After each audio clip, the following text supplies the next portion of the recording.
किसी का नाम है संज्ञा, कोई स्थान है संज्ञा। किसी का नाम है संज्ञा, कोई स्थान है संज्ञा। हमारे पास बिखरी वस्तुओं के नाम है संज्ञा। हेलो साथियों, नमस्कार। मैं सत्य प्रकाश आप सभी का आपके अपने यूट्यूब चैनल आशुतोष अकेडमी में बहुत बहुत स्वागत करता हूं और हिंदी के एक नए टॉपिक के साथ एक बार फिर आप सभी के समक्ष उपस्थित हुआ हूं।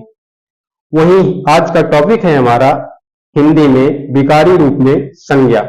इसके पहले वाले वीडियो में हमने संज्ञा के अर्थ एवं परिभाषा की चर्चा की थी, बात की थी, पढ़ा था। आज के इस वीडियो में हम संज्ञा के प्रकार की चर्चा करेंगे।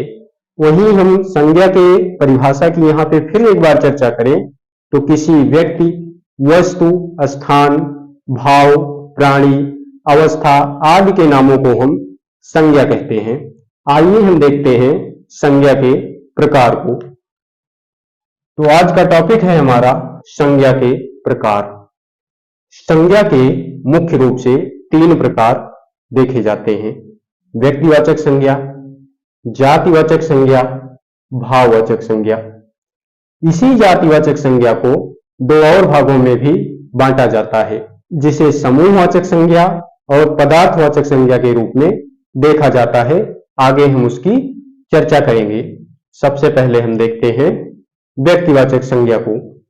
तो यह संज्ञा किसी विशेष व्यक्तियों, विशेष स्थानों, विशेष प्राणियों के बारे में बताती है, व्यक्तिवाचक संज्ञा कहलाती है। यहीं पर हम व्यक्तिवाचक संज्ञा के कुछ उदाहरण देखें तो व्यक्तिवाचक संज्ञा के जो प्रमुख उदाहरण हो जाते हैं, जैसे पहला उदाहरण है दिल्ली। दिल्ली क्या है? दिल्ली एक विशेष स्थान है। दिल्ली एक विशेष स्थान का नाम हो जाता है, अर्थात दिल्ली 2-4 नहीं है, दिल्ली एक ही है। उसी तरह से नाम है सचिन तेंदुलकर। सचिन तेंदुलकर भी व्यक्तिवाचक संज्ञा की उदाहरण है। अगला नाम है महात्मा गांधी। अगला है मुंबई, भारत, ताजमहल आदि जितने भी नाम इस तरह के होते हैं, सभी को हम व्यक्तिवाचक संज्ञा के रूप में जानते हैं, पढ़ते हैं। हम संज्ञा के अगले प्रकार जातिवाचक की बात करें तो जातिवाचक संज्ञा किसे कहते हैं? तो जातिवाचक संज्ञा में विशेष प्राणियों, विशेष स्थानों के नाम नहीं आते हैं, बल्कि उन सभी की जातियों का बोध होता है। अर्थात जातिवाचक संज्ञा में किसी एक व्यक्ति या वस्तु का नाम नहीं आता है, बल्कि उसकी संपूर्ण जाति का बोध होता है। अर्थात जातिवाचक संज्ञा जो है किसी वस्तु या प्राणी के संपूर्ण जाति का बोध कराती है।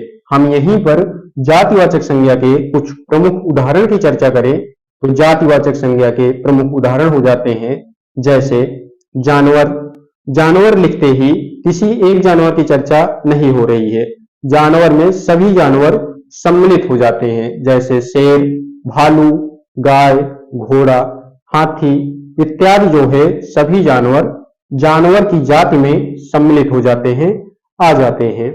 जानवर जो है किसी एक जानवर के लिए प्रयुक्त नहीं होता है, अर्थात सभी जानवर जो जाति है उसका ये बोध कराता है।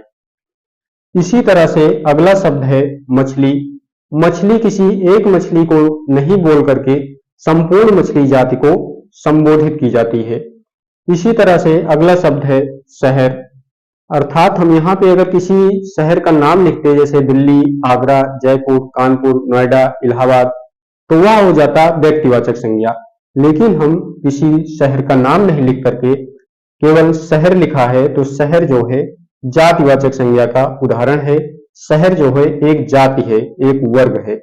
इसी तरह से हमने लिखा है पर्वत।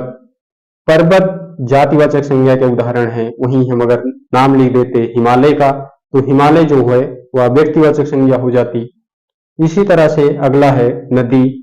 वकील, अध्यापक, लड़का, लड़की, गांव, देश इत्यादि शब्द जो इस तरह के आते हैं, सभी जो है क्या है? जातिवाचक संज्ञा के उदाहरण हैं। आइए हम इसी जातिवाचक संज्ञा के अगले भाग अर्थात समूहवाचक संज्ञा की बात करें कि समूहवाचक संज्ञा क्या होती है। तो ऐसे शब्द जिससे समूह, झुंड आदि का पता चलता है, हम समूहवाचक संज्ञा उसे कहते हैं। उदाहरण की बात करें हम समूहवाचक संज्ञा के, तो समूहवाचक संज्ञा के कुछ प्रमुख उदाहरण हो जाते हैं, जैसे परिवार, भीड़, झुंड, कक्षा, सेना, सभा, सभागार इत्यादि सब क्या है, समूहवाचक संज्ञा का उदाहरण है। हम कह सकते हैं कि ऐसे शब्द जिससे हमें भीड़ या काफी लोगों का आभास हो, उसे हम समूहवाचक संज्ञा के रूप में जानते हैं।